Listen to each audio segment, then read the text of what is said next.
Hello everyone, this is Jamie and welcome to, my new podcast. I will say first off, I just recorded this whole 15-minute introductory episode that this is supposed to be, and I got to the end and I started listening back to it and I was like, this is sounding kind of dead, like why does this audio sound so flat and crusty?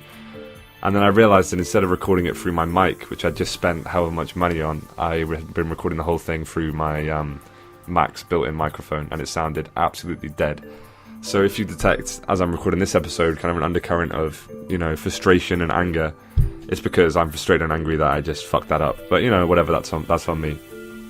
Right, to kind of start things off, this isn't going to be a full episode. This is just going to be a little introduction of what the show's going to be about, what we're trying to do, why is it, what it's called, why it's called what it's called, all these kind of little details to try and get people interested in it.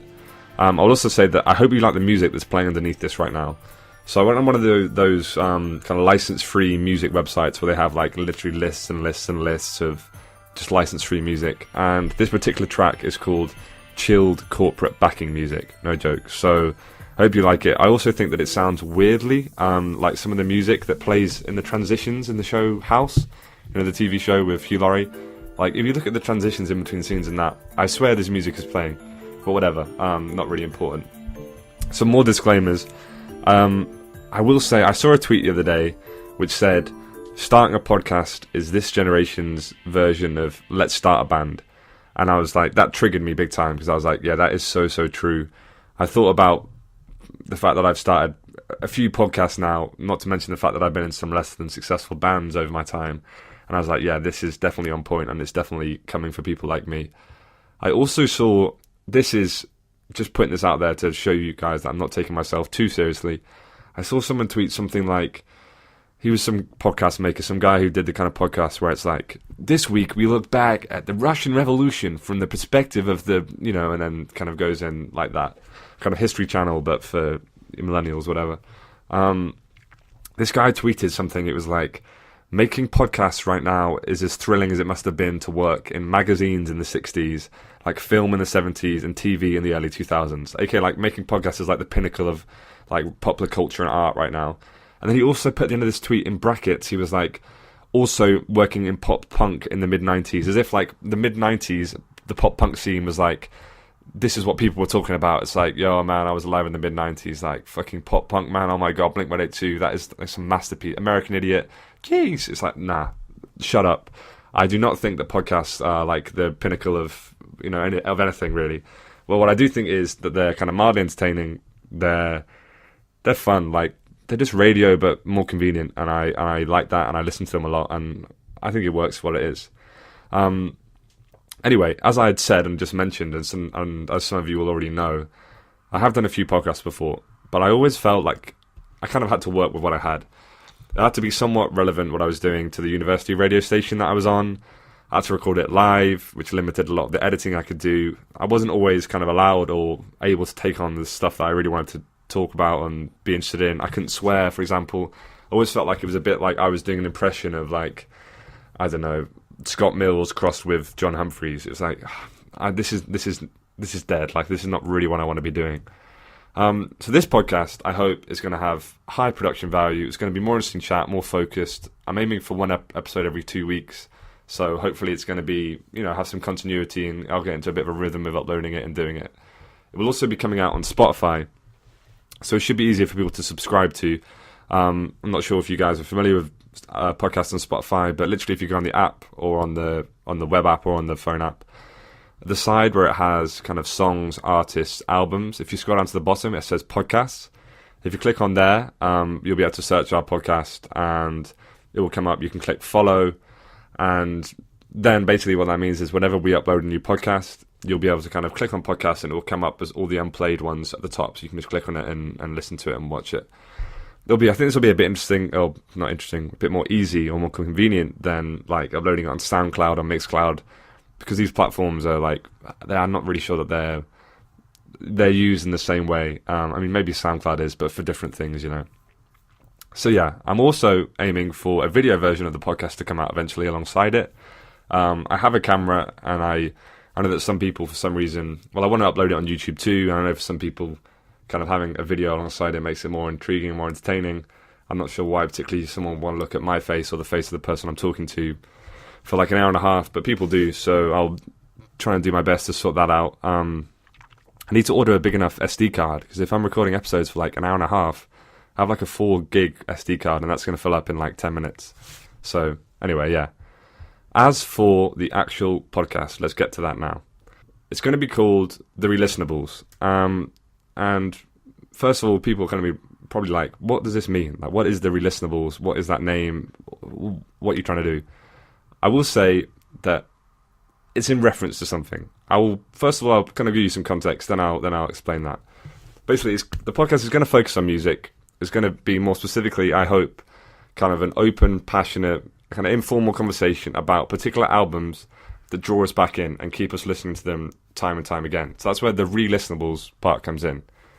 So for some of you who kind of follow, popular culture on the internet, basically, or follow music, movies, you'll be familiar with the journalist Bill Simmons, who used to work for the website Grantland and then kind of got fired.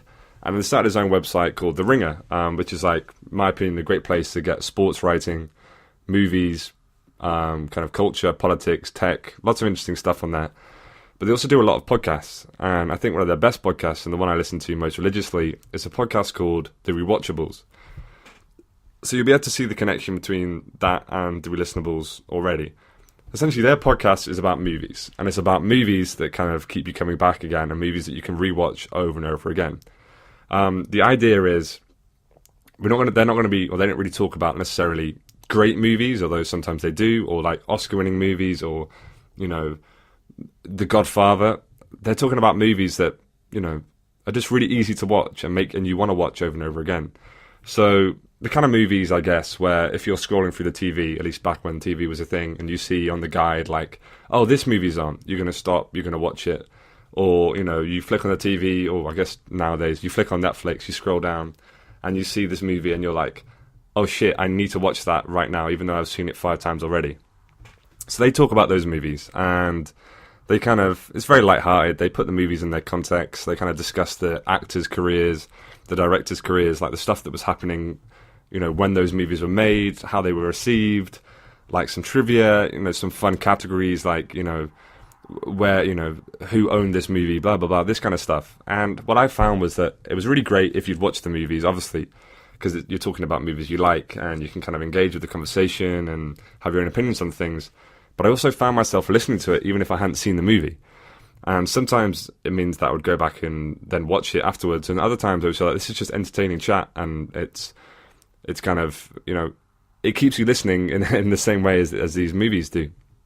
To give you an example, I remember the movie Rounders with Matt Damon in it, written by Brian Koppelman and whoever his writing partner is, I can't remember. Came out in the 90s sometime, just before Good Will Hunting. They did a podcast on that. I'd never watched it. It's like a poker movie. I listened to it. I mean, I think I recognised it because there's a scene where John Malkovich does like a horrendous Russian accent. He's supposed to be like this Russian gangster poker player. And I remember listening to that whole podcast. I was like literally pissing myself laughing at points because of the way they were talking about it. So I went back and watched the movie. Like, I loved it. It's a really, really good film. And I enjoyed their conversation, and I enjoyed them watching it afterwards, heard them talk about it for an hour. So I thought, why, if this is so entertaining and so fun to listen to, why isn't someone doing this for music? Because for every like great movie or re-listenable or rewatchable movie, there's an album that's equally re-listenable. And I thought that just with the movies, a re-listenable album isn't necessarily like a great album or a classic album, although oftentimes that will be the case. The example I thought of first was like Radiohead. Like, I love Radiohead. Anyone who knows me knows that. I'm like a massive Radiohead fanboy. But I will also say, like, they're not the most re-listenable band of all time. Like, take A Moonshaped Pool, their most recent album. I like that album. It was also so bleak. Like, the production was super, like, just everything about it was, yeah, this is the last song, like, was it True Love Waits? Like, harrowing. And I don't want to listen to that album again and again. I'll listen to odd songs of it, but I'm not going back and listening to that whole album on repeat often. You can make the argument that maybe OK Computer or In Rainbows, they're both albums that kind of keep you coming back and are easy to listen to. But, sorry, like, most of Radiohead's career is just simply not. Then the other example I thought of was Kendrick Lamar.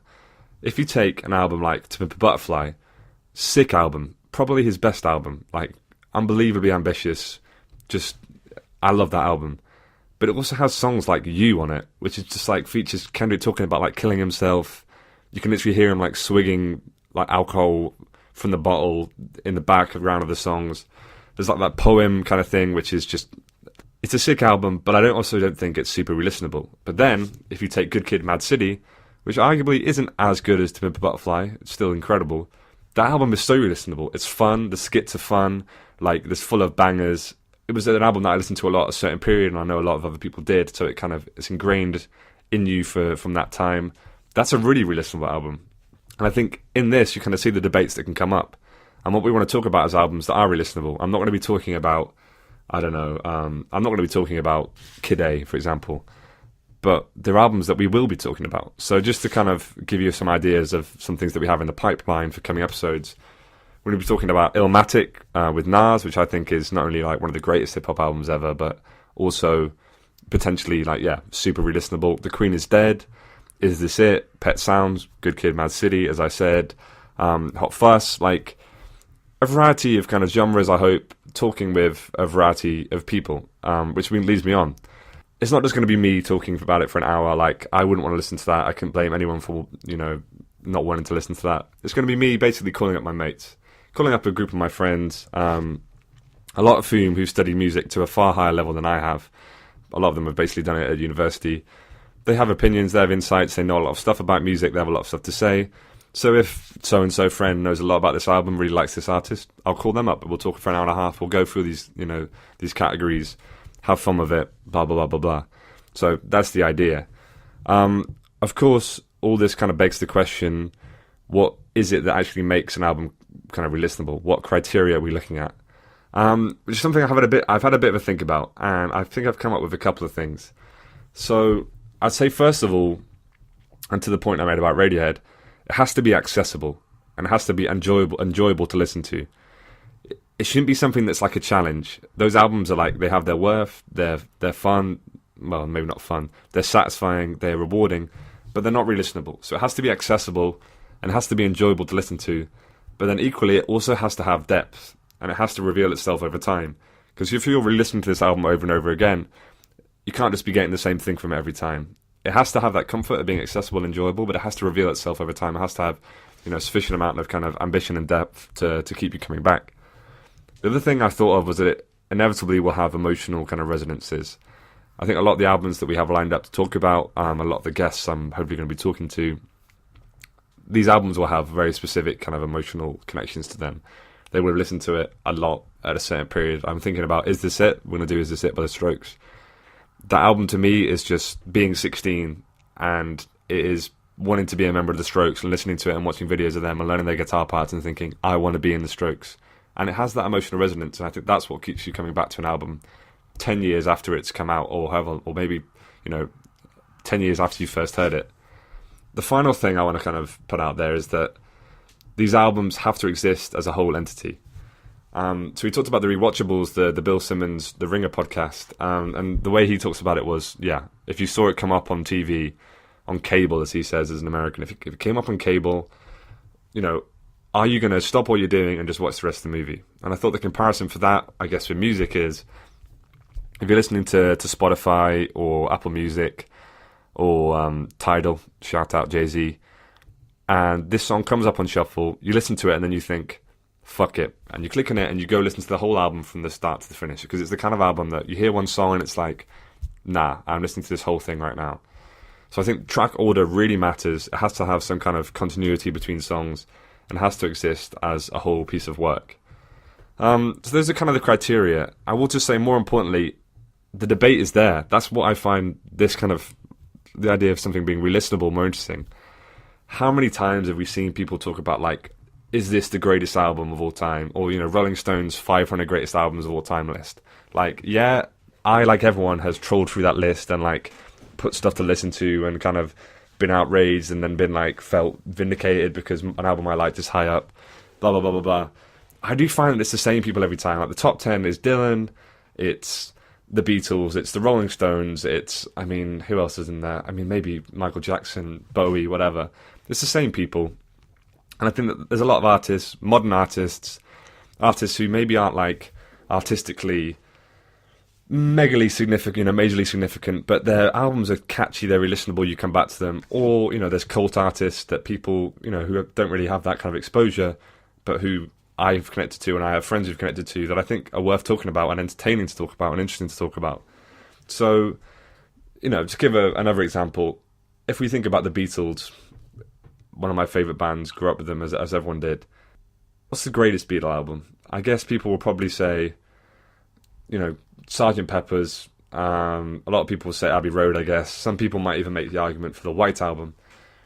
The most re-listenable Beatles album is an entirely different question, an entirely kind of different debate, and maybe a more interesting one. Because the White Album, it's sick, obviously, but it still has stuff like Piggies on there.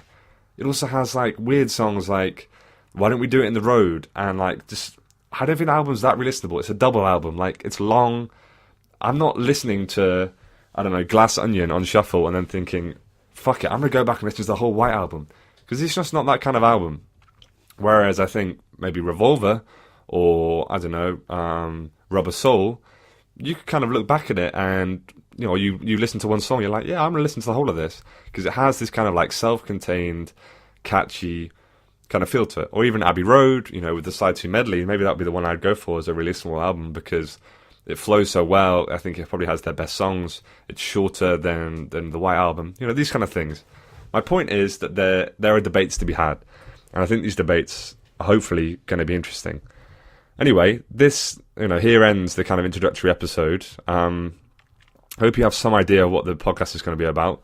As I said, right now it's called The Relistenables because it's referencing the Bill Simmons, The Ringer podcast, The Rewatchables. I will say, I'm not sure if I mentioned this yet, I think I did earlier. Don't sue me, Bill. Like, if you happen to see this at some point in the internet, like, yeah, I've ripped off your idea big time. I apologise. But that's how it goes. Oh, yeah, I remember one thing I was going to talk about. So it's not just us going to be kind of yammering on for an hour and a half about an album relentlessly without any structure to it. What's really good about the Rewatchables podcast, shout out again, Bill, is that they have categories, and these are kind of fun, trivial categories. You talk about what's aged the worst about a film. And you can talk about that with an album. What's aged the worst? What's aged the best? What's the best track on an album? What's the worst track on an album? What are some what-ifs? What does the cover art have to, what does the cover art make you think about the album? Is the cover art classic? Is it irrelevant? What production, blah, blah. Like, there's categories we can go through that are going to be fun, are going to be kind of like, pretty lighthearted, that will keep things interesting, rather than just hearing me and some mate of mine that you don't know talk for an hour and a half, like, yeah, man, like, oh, Kendrick. I'm not going to do that. Like, it's going to be fun, it's going to be lighthearted, it's going to have, it's going to be self-referential, I hope, and it's going to have some reference to, to like the grander context. Anyway, I think that's pretty much everything I have to say. This is the introductory episode. First official episode should be coming out in the next week. It's going to be about Nas's Illmatic, starting off with some hip-hop. I love that album. I know a lot of you people do as well. I remember when I was in America studying at UNC, I got into a fuckload of debates when I was drunk, being a dickhead, and people would be like, name your top 5, and I would be like, nah, man, Nas is clearly number 1, and I was never really able to argue it very well because I was always drunk and just being a arrogant twat. But I'm not going to do that on this podcast, so don't avoid it for that reason. But I do have a lot of things to say about that album, and I think it's a great album, an interesting album, an important album, and, of course, most integrally to the show, it is a re-listenable album. So anyway, thank you for listening. I'll see you guys in the next week. We've got a lot of good stuff coming. Hope you've enjoyed. Hope you enjoyed the increase in production value, maybe. Hope you enjoyed that little introduction backing music at the start, the corporate chill backing. I'm rating that myself. Anyway, thank you very, very much, and see you guys soon.